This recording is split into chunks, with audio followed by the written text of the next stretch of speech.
हनुमान जी का जन्म त्रेता युग में अंजना एक नारी वानर के रूप में हुआ था। अंजना असल में पुंजिक स्थला नाम की एक अप्सरा थी, मगर एक श्राप के कारण उन्हें नारी वानर के रूप में धरती पे जन्म लेना पड़ा। उस श्राप का प्रभाव शिव के अंश को जन्म देने के बाद ही समाप्त होना था। अंजना केसरी की पत्नी थी। केसरी एक शक्तिशाली वानर थे जिन्होंने एक बार एक भयंकर हाथी को मारा था। उस हाथी ने कई बार असहाय साधु संतों को विभिन्न प्रकार से कष्ट पहुंचाया था। तभी से उनका नाम केसरी पड़ गया। केसरी का अर्थ होता है सिंह। उन्हें कुंजर सुदान हाथी को मारने वाला के नाम से भी जाना जाता है।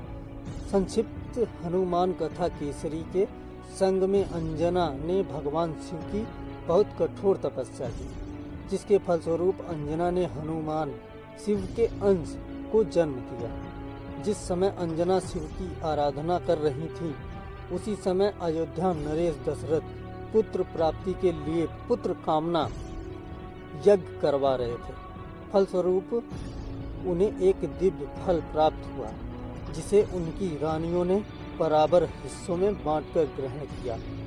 इसी के फलस्वरूप उन्हें राम, लक्ष्मण, भरत और शत्रुघ्न पुत्र रूप में प्राप्त हुए।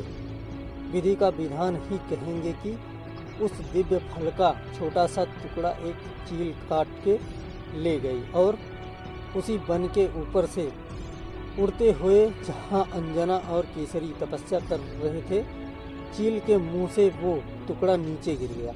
उस टुकड़े को पवन देव ने अपने प्रभाव से याचक बनी हुई अंजना के हाथों में गिरा दिया। ईश्वर का वरदान समझकर अंजना ने उसे ग्रहण कर लिया, जिसके फलस्वरूप उन्होंने पुत्र के रूप में हनुमान को जन्म दिया। अंजना के पुत्र होने के कारण ही हनुमान जी को अंजनीय नाम से भी जाना जाता है, जिसका अर्थ होता है अंजना द्वारा उत्पन्न।